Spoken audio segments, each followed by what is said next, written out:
kutukan sang Habib.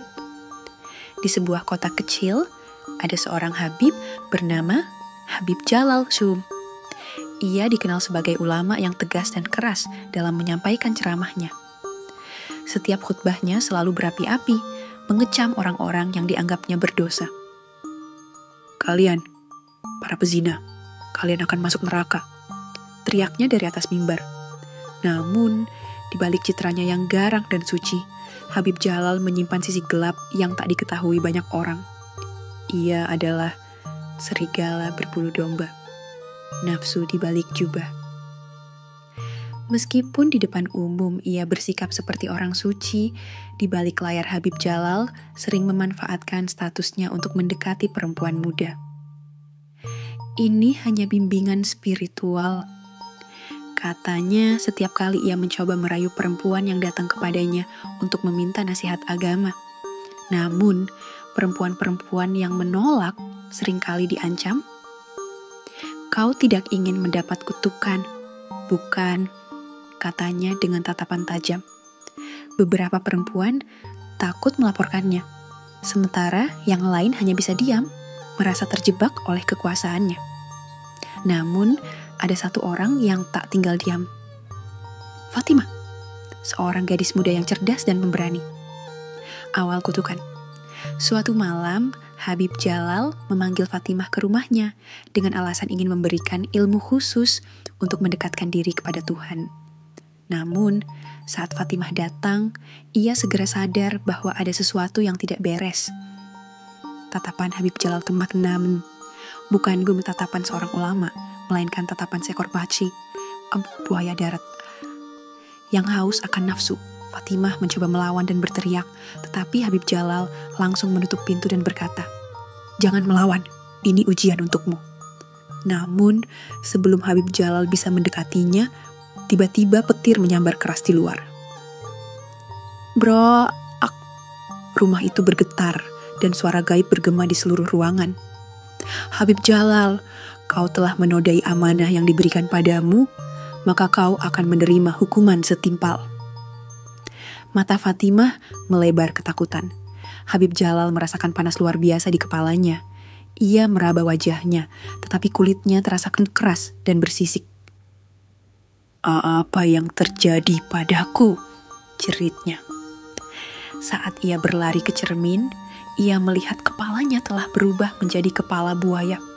Taring tajam menggantikan giginya, matanya berubah kuning dengan pupil reptil, dan lidahnya menjulur panjang. Fatimah menjerit ketakutan dan segera melarikan diri dari rumah itu. Hukuman yang menghantui. Keesokan harinya, kabar tentang Habib Jalal yang berubah menjadi manusia berkepala buaya tersebar luas di seluruh kota. Warga yang dulu menghormatinya kini melihatnya dengan tatapan ngeri. "Ini pasti azab dari Tuhan," teriak seseorang. Habib Jalal mencoba menyembunyikan kepalanya dengan sorban, tetapi sisi kasarnya tetap terlihat. Ia tak lagi bisa berbicara dengan jelas. Hanya suara penggeraman kasar seperti hewan liar nogo yang keluar dari mulutnya. Ia mencoba berdoa, memohon ampun, tetapi setiap kali ia menyebut nama Tuhan, lidahnya terasa kaku dan suara komendesisan mengerikan keluar dari tenggorokannya. Para pengikutnya yang dulu setia mulai menjauh. "Dia bukan manusia lagi, dia jelmaan setan," bisik mereka. Dalam kepanikan, Habib Jalal mencoba melarikan diri dari kota itu. Namun, setiap kali ia mendekati sungai atau rawa, tubuhnya mulai bergerak sendiri, seolah ada kekuatan yang menariknya ke dalam air. Seiring berjalannya waktu, ia semakin kehilangan sisi manusianya. Tangannya mulai berubah menjadi cakar bersisik. Punggungnya melengkung seperti buaya yang siap menerkam. Dan akhirnya, pada suatu malam, ia menghilang tanpa jejak gua. Legenda yang tertinggal. Warga percaya bahwa Habib Jalal telah masuk ke dalam sungai dan berubah sepenuhnya menjadi buaya. Beberapa nelayan bersumpah bahwa mereka pernah melihat seekor buaya besar dengan sorban terikat di kepalanya. berenang di bawah permukaan air. Konon, pada malam-malam tertentu, suara mengerikan bisa terdengar dari tepi sungai, seperti tangisan manusia yang perlahan berubah menjadi geraman buaya lapar.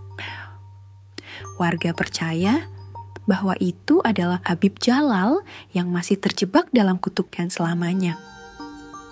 Dan sejak saat itu, siapapun yang mencoba menyalahgunakan agama untuk kepentingan nafsu mereka sendiri akan mengalami nasib yang sama.